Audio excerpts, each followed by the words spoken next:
It's Friday, so let's begin with some great news. The government have axed their bonkers traffic light system for travel, which you needed a PhD in international tourism to actually understand. The travel sector is a huge part of our economy and employs millions of British workers.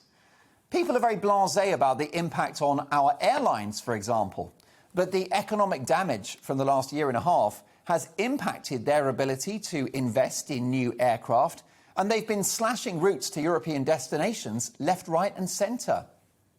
And airlines and airports are a critical part of our transport infrastructure, and that's why they matter so much.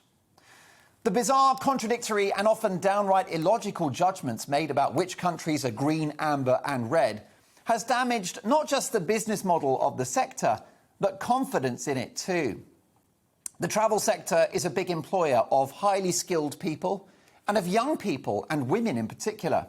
Job losses have and will continue to spiral, and in many cases, those jobs won't come back.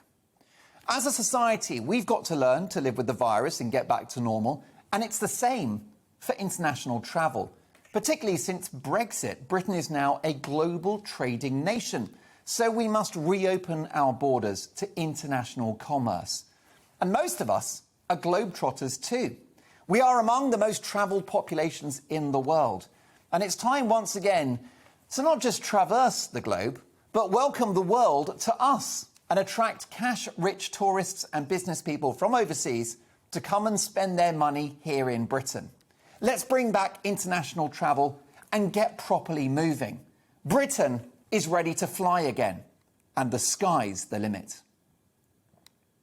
Now, pop superstar Nicki Minaj hit the headlines this week with comments about a cousin of hers in Nigeria seemingly impacted by the COVID vaccine. Here's the tweet, take a look.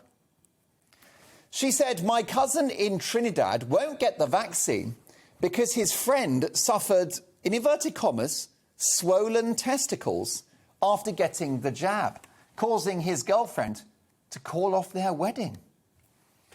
However, she was slapped down by a man who claims never to have heard of her, Professor Chris WHITTY, Chief Medical Officer for England. I think he protests too much, and I'm sure that she's on his Apple Music playlist. But here's what he had to say.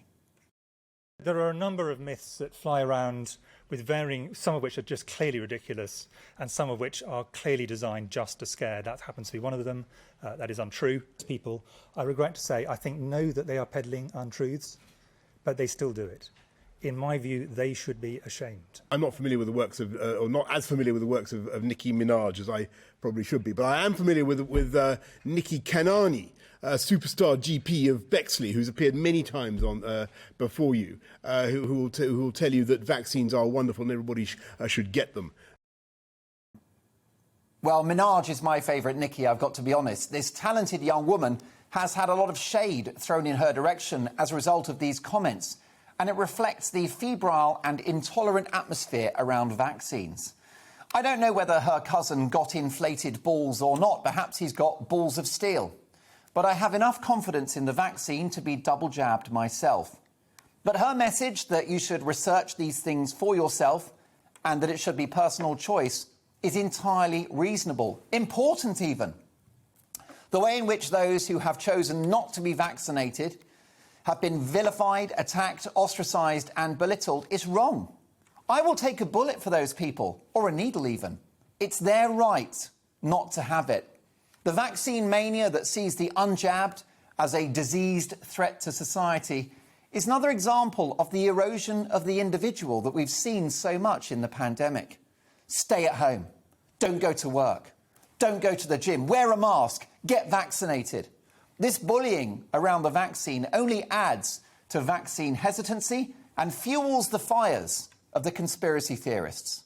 It doesn't help that the government, advised by the JCVI not to vaccinate 12-year-olds, are going to do it anyway.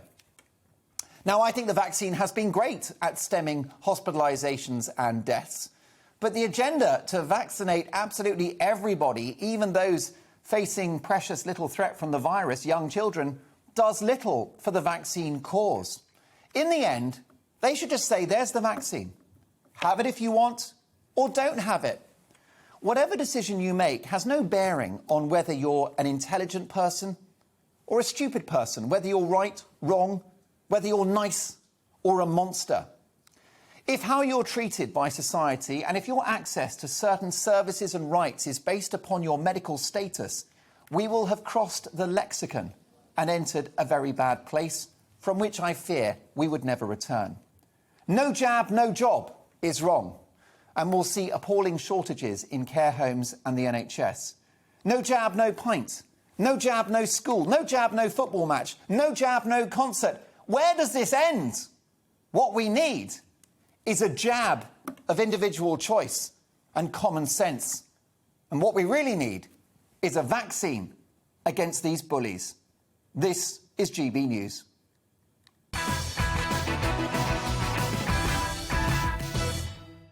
Welcome to the GB News YouTube channel. You can watch us live 24 hours a day, catch up on your favourite shows and join in the conversation in the comments below.